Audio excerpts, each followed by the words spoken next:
El Observador 107.9 saluda. ¿Cómo va? Hola, ¿cómo estás? Bien. Álvarez, ¿me dice cuál es la situación en este momento exacta de la negociación entre el gobierno y las universidades por los fondos que tienen que ver con el funcionamiento de las universidades y los salarios, y por qué en todo caso no se va a poder evitar la marcha de mañana? Mira, nosotros lo que es gasto de funcionamiento está completamente saldado cuando fue la discusión anterior y se llegó a un acuerdo con los rectores, y de ahí en más se hizo una actualización de 270% de aumento en los gastos de funcionamiento, y yo de aquel momento hasta hoy no recibí nunca un pedido de ampliación presupuestaria por ninguna de las universidades para gasto de funcionamiento. Y respecto del presupuesto 2025 tampoco me pidieron ningún refuerzo. Otra cosa es la cuestión salarial, que eso no es una discusión con los rectores, que por otra parte son los empleadores, sino con los gremios, docentes y no docentes. Con ellos se viene charlando y conversando y discutiendo, digamos, en la paritaria, porque ellos pretenden una actualización por inflación, y nosotros, el gobierno ha decidido que todos los empleados del Estado tengan una pauta común de aumento. Esa pauta se fue cumpliendo, incluso en los docentes y no docentes, por encima del promedio del Estado. O sea, recibieron aumentos superiores al resto de los empleados públicos.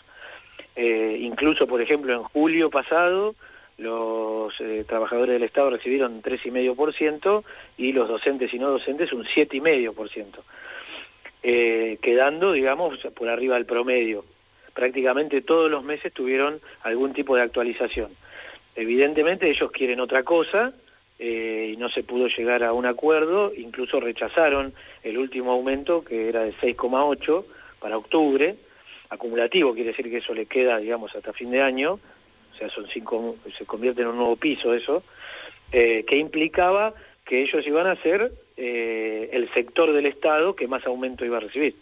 Entonces, Álvarez, hay dos discusiones paralelas aparentemente, una que tiene que ver con el presupuesto para las universidades y otra con esta, digamos, paritaria. La discusión es la paritaria, porque la otra está saldada. Ahora están como algunos con interés político hablando de los gastos de funcionamiento, pero eso no, yo no tengo ningún reclamo formal ni de palabra, y hablo todos los días con todos los rectores y con los sindicalistas. Lo que sí tenemos es una discusión paritaria. Y en esa paritaria, digamos, los universitarios están mejor que otros empleados del Estado. Pero con la última oferta nuestra, sí, si lo hubieran aceptado, pasaban a ser los empleados del Estado que más aumento iban a recibir. Y con respecto a la inflación, la pérdida, bueno, ¿cuánto? Esa es otra discusión, porque si bien los aumentos han ido acercándose a estar por arriba de la inflación mensual, sobre el acumulado que ellos calculan desde diciembre, claramente hay una diferencia, pero eso es toda la economía, digamos, tanto ustedes, nosotros, bueno, nosotros tenemos los funcionarios tenemos el sueldo congelado, pero digamos, los empleados públicos y los empleados privados han ido teniendo actualizaciones hoy por debajo de la inflación acumulada, cosa que se está resolviendo por el hecho de la baja de la inflación sistemática, y yo creo que en la medida en que la recuperación económica también impacte en el equilibrio fiscal, mejorando las cuentas públicas, el año que viene posiblemente podríamos entrar en una senda de recuperación de los salarios universitarios. Alejandro Álvarez, como subsecretario de Políticas Universitarias de la Nación, ¿usted podría confirmar el dato de que, si no escuchamos mal, el que dio el secretario de Educación, Torrendel, de que cerca de un 38% del total de alumnos de la matrícula no está registrada o no está convalidada? Sí, eso, el problema acá es que nosotros nos encontramos con todas las estadísticas públicas referidas al área universitaria desmantelada el área. Nosotros la estuvimos reconstruyendo a tal punto que el CIN, el Consejo Interuniversitario Nacional, se había trasladado los servidores donde está toda la información del sistema universitario al edificio del CIN, mediante un convenio que tiene una comisión de administración que obviamente no está conformada. Pero bueno, nosotros logramos tener acceso full a la base de datos, o sea, tener acceso pleno, y a partir de eso empezamos a construir algunos índices que nos interesan. Por ejemplo, saber cuántas materias tienen aprobadas los alumnos y en cuánto tiempo, porque así sabemos de cuál es la materia real que tiene la universidad. Bueno, ahí nos encontramos con que sobre 1.700.000 alumnos, 600.000 figuran sin datos. Sin datos es nada, porque a eso no le estoy sumando a aquellos que no aprobaron ninguna materia, porque ese es un dato. A ver, de nuevo, Álvarez, de nuevo. No es que no lo esté explicando bien, quizás yo yo soy un poco duro para entender. Sí. O sea, hay 1.700.000 estudiantes que están registrados en el sistema. Ok. Y sobre ese 1.700.000 hay 600.000 que no están registrados, digamos, tomando materia. El DNI, que nosotros no podemos verlo porque eso es protección de datos personales, o sea, es un número que sabemos que refiere a una persona real, y después no tiene ningún movimiento el expediente. O sea, no se anotó ninguna materia y no aprobó ninguna materia, según el sistema. Sí, sí. Después veremos qué es lo verdad, si en realidad es desidia, mala información, alguna picardía, eso no lo sabemos. Ahora, ese número de gente registrada en cada universidad, ¿es importante en el reparto del presupuesto? Mirá, en cómo nosotros entendemos que tiene que analizarse el presupuesto, sí. Evidentemente nos encontramos con un sistema que ya está hecho. Yo lo escuchaba a Molinigo, el rector de San Luis, que es presidente del CIN, decir que ellos no les importa la cantidad de alumnos porque ellos determinan por el acumulativo histórico. Yo creo que tiene un problema eso, porque si el acumulativo histórico lo tomamos como única referencia, nos vamos a encontrar con que tendríamos que seguir financiando, digo una locura, ¿no? Pero tendríamos que seguir financiando la carrera de diseño de carretas. ¿Por qué? Porque el cambio tecnológico tan acelerado hace que materias queden obsoletas, incluso carreras, y vos tengas que renovar. Ahora, el presupuesto, si no se puede reasignar, ¿cómo hacemos? ¿Cuál es el cálculo sobre el cual nosotros tomamos decisiones? Por otra parte, nosotros creemos que se tiene que tomar como base la relación que hay entre la cantidad de alumnos, la cantidad de docentes, la cantidad de no docentes, los metros cuadrados, los gastos de electricidad, de seguridad, todo tiene una ecuación respecto de lo que nos importa, que para eso se creó el sistema universitario, que es para que los jóvenes vayan a estudiar y generemos graduados, no para otras cosas. Y cada vez, como pasó con muchas áreas del Estado, fueron expandiendo sus funciones. Hasta incluso el día de ayer o anteayer, la Universidad de Buenos Aires largó su observatorio de streaming para medir los streaming, lo cual esos son costos que va a abonar la universidad para un gasto que no tiene nada que ver con, más allá de que nosotros, digamos, el streaming se mide, como ustedes saben bien, YouTube te pone todas las métricas, así que no se entiende qué es lo que van a medir, pero quiero decir, están haciendo una asignación presupuestaria, algo que no tiene nada que ver con la educación.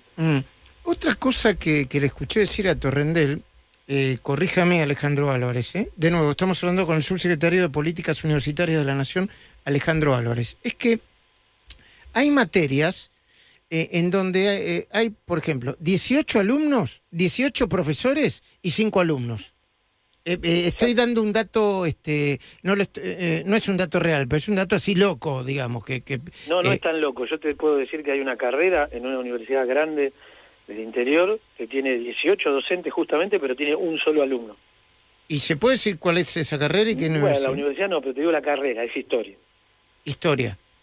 Historia en una universidad que depende que es en una zona minera donde tendríamos que tener mayor inversión en ingeniería en minas, pero bueno. Bueno, ¿y eso cómo se resuelve? Y hoy es autónomo, nosotros podemos opinar, pero después de opinar es el Consejo Superior de cada universidad el que lo determina.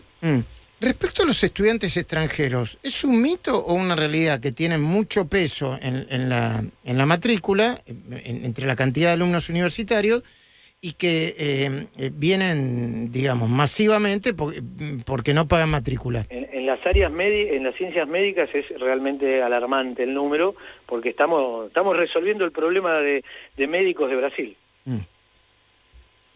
¿Y cuál sería su mirada, Alejandro, que tendría que pagar un arancel? Hay que encontrarle a eso una solución, porque si bien la Argentina es un país receptor de migración, mis abuelos eran españoles, o sea, somos un país receptor de migración, otra cosa es venir a hacer uso, yo diría abuso, de algo que está destinado, digamos, que es un bien social para que se utilice en el país, estudien y se vayan. La gran mayoría de los que se gradúan en ciencias médicas se gradúan y se van. Entonces eso me parece que es una injusticia para con las personas que pagan sus impuestos, de las cuales se financia, porque la universidad no es gratis. ¿Qué modelo de otro país se puede copiar que ustedes conozcan? No, bueno, se podría en algún momento pensar en algún tipo de visa de estudiante, ¿no? Como se hace en Estados Unidos. Cuando vos vas a Estados Unidos pagás una visa como estudiante cuando vas a estudiar. Se paga una visa de estudiante y... Lo que habíamos pensado nosotros era autorizar a aquellas universidades, eso lo habíamos puesto en la ley bases, autorizar a la universidad que quisiera, o sea, voluntario, que ponga un arancel para extranjeros. Además de la visa de estudiante en los Estados Unidos, pagan un arancel para cada universidad, tengo entendido yo. En Estados Unidos sí, claro. Sí, ok. Es arancelada, ¿no? Y en cuanto a los profesores, porque hay una idea de que los profesores ganan muy mal, en términos generales ganan muy... Bueno, todos los argentinos ganamos muy mal, pero que los profesores ganan muy mal y que merecerían ganar. ¿Cómo es el sistema? Porque yo tengo,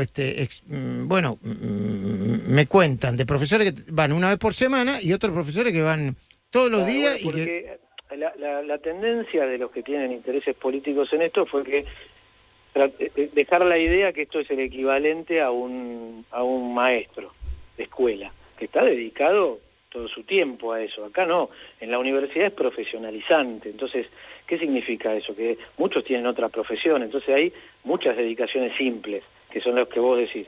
Yo te doy un ejemplo, por ejemplo, la Universidad Tecnológica Nacional, que tiene una gran cantidad de dedicaciones simples, pero claro, pues son mayoría de ingenierías. Y los ingenieros no quieren estar de dedicación full time o part time a la universidad. Entonces tienen muchas dedicaciones simples. O sea, eso es una confusión hecha adrede para confundir el cargo de un maestro con el de un profesor. Nosotros no tenemos personas, a ver si se entiende, sino cargos. Quiere decir que una persona puede tener más de un cargo. Por ejemplo, tener 2 simples. ¿Me explico? 2 dedicaciones simples. ¿Y cuál sería? 2 universidades distintas. Está todo roto, ¿eh? La verdad que está todo... Uno cuando empieza a analizar la organización administrativa está rota, ¿no? Y es muy confusa porque se han ido acumulando capas geológicas de resoluciones y de organizaciones, entonces es bastante complicado, porque otra cosa que se mezcla, por ejemplo, es los profesores universitarios, los profesores de los secundarios universitarios, que ya es otro régimen de Buenos Aires, o los médicos de los hospitales universitarios, que es otro régimen distinto. Claro. ¿Cómo espera qué impacto esperan para la marcha de mañana, Alejandro Álvarez? Bueno, sus organizadores dicen que va a ser muy grande, pero bueno, ya creo que con las últimas recientes declaraciones de todos los organizadores queda claro que es una marcha política, digamos. El propio vicerrector de la universidad, que es un dirigente importante del radicalismo, en la propia nota que está hablando sobre el presupuesto universitario, cuenta que está preparando la organización de un gran frente electoral de centro, lo cual es legítimo. El tema es que se mezclan las cosas, y ahí acabamos de ver a los legisladores opositores que van a encabezar la marcha. Bueno, está bien, es una marcha opositora perfectamente legítima en una democracia. Alejandro Álvarez, subsecretario de Políticas Universitarias de la Nación, muchísimas gracias por el diálogo. No, gracias a usted. Bueno, mucha información tuvimos. Mucha información, bastante clara, me parece. Hay un problema, es una paritaria, no es un problema presupuestario.